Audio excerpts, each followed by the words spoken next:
Very good evening. Welcome to the debate. YSR Congress పార్టీకి సంబంధించిన రాజ్యసభ సభ్యుడు, పార్టీ సీనియర్ నేత, అగ్రనేత ఒక రకంగా విజయసాయిరెడ్డి రాజీనామా అంటూ చేసిన ప్రకటన, రాజీనామా కూడా రాజ్యసభకు రాజీనామా కూడా చేసేశారు. కాబట్టి దాని ప్రకంపనలు ఇంకా కొనసాగుతూనే ఉన్నాయి. వైసీపీలో ఒక రకంగా బయటికి కనిపించని ఒక అల్లకల్లోలం కనిపిస్తుంది. చాలామంది లీడర్లు జీర్ణించుకోలేకపోతున్నారు దీన్ని. ఎందుకంటే విజయసాయిరెడ్డి లాంటి వాడే పార్టీని వదిలేసి వెళ్ళిపోతే ఇంకా ఉన్నవాళ్ళ పరిస్థితి ఏంటి? జగన్కి అత్యంత సన్నిహితంగా ఒక రకంగా ఆత్మలాగా ఉండే విజయసాయిరెడ్డి ఎందుకు జగన్కి దూరం అయ్యాడు, ఏంటి దీంట్లో ఉన్న మతలబు ఏంటి అనేది పార్టీలో పెద్ద చర్చ నడుస్తోంది. చాలామంది పునరాలోచనలో పడ్డారు. తమ మనుగడ ఏంటి, పార్టీలో తమ ఉనికి ఏంటి అనే అంశం మీద చాలామంది పునరాలోచనలో పడ్డారు.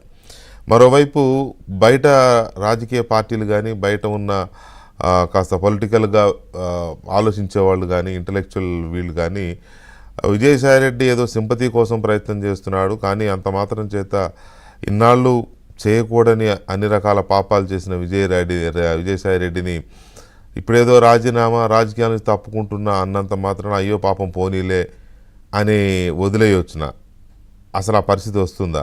ఆయన మాట్లాడితే ఇవాళ మీడియాతో అక్కడ మాట్లాడుతూ అబద్ధాలు ఆడను నేను ఒక 1000 సార్లు అని ఉంటాడు. సైకాలజీ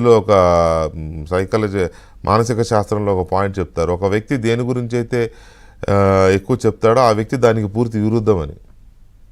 అది మానసిక శాస్త్రం చెప్తున్న ఒక తరతరాల పరిశోధన ద్వారా తేలిన వాస్తవం అన్నమాట. అది ఎవరైనా నేను ధైర్యవంతుడిని లేతే మనిషిని కాదు అన్నాడంటే వాడంత పిరిగొట్టి ఇంకొకటి లేడని అర్థం.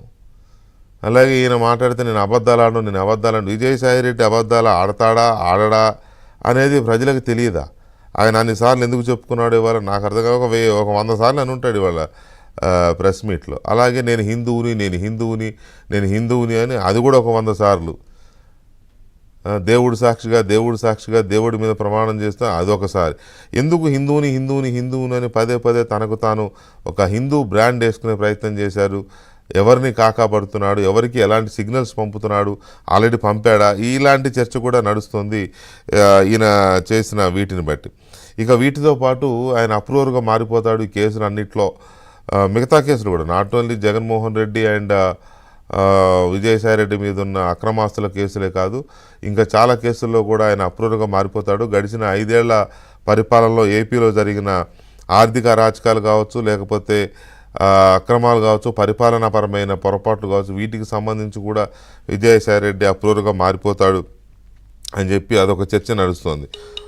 అప్రూవర్గా మారడమే ఒకవేళ నిజమైతే విజయసాయిరెడ్డి ప్రాణాలకు ముప్పు లేదా? వైసీపీలో అప్రూవల్గా మారే వాళ్ళని, లేకపోతే పార్టీకి వ్యతిరేకంగానో లేకపోతే నాయకుడికి వ్యతిరేకంగానో మాట్లాడతాడు అనుకున్న వాళ్ళని అంత తేలిగ్గా వదిలేస్తారా? ఉన్నాయి కదా ఉదాహరణలు. సో వీటిని దృష్టిలో పెట్టుకుని విజయసాయిరెడ్డి పరిస్థితి ఏంటి అనేది కూడా ఒక చర్చ నడుస్తుంది. అసలు విజయసాయిరెడ్డి బయటికి వెళ్ళిపోతానంటే జగన్మోహన్ రెడ్డి అంత తేలిగ్గా వదిలేశాడా, లేదు వెళ్ళిపోయి అని అన్నాడా? ఇదొక చర్చ కూడా ఉంది. దానికి తోడు విజయసాయిరెడ్డి ఎగ్జిట్ మీద ఇవాళ షర్మిల కూడా రియాక్ట్ అయ్యారు. ఇంట్లో వాళ్ళకే దిక్కులేదు, ఈయనని కూడా వదిలేశాడంటే ఇక జగన్మోహన్ రెడ్డి గారి పరిస్థితి ఏంటనేది మనం అర్థం చేసుకోవచ్చు. వైఎస్ఆర్ కాంగ్రెస్ పార్టీ పరిస్థితి ఏంటనేది మనం అర్థం చేసుకోవచ్చు అని ఆమె చాలా సెటైరికల్గా షర్మిల ఇచ్చిన రిటార్ట్ కూడా చాలా గట్టిగానే ఉంది ఇవాళ. సో వీటన్నింటినీ మనం చర్చించబోతున్నాం. చర్చలోకి వెళ్లే ముందు ఒకసారి ఇవాళ విజయసాయిరెడ్డి రాజీనామా చేసిన తర్వాత రాజ్యసభకి మీడియాతో మాట్లాడారు. ఆ మీడియా దగ్గర అక్కడ కూడా ఆంధ్రజ్యోతిని ఆడిపోసుకోవడం ఎక్కువ కనపడింది. అక్కడ మా కరెస్పాండెంట్ కృష్ణ బ్యూరో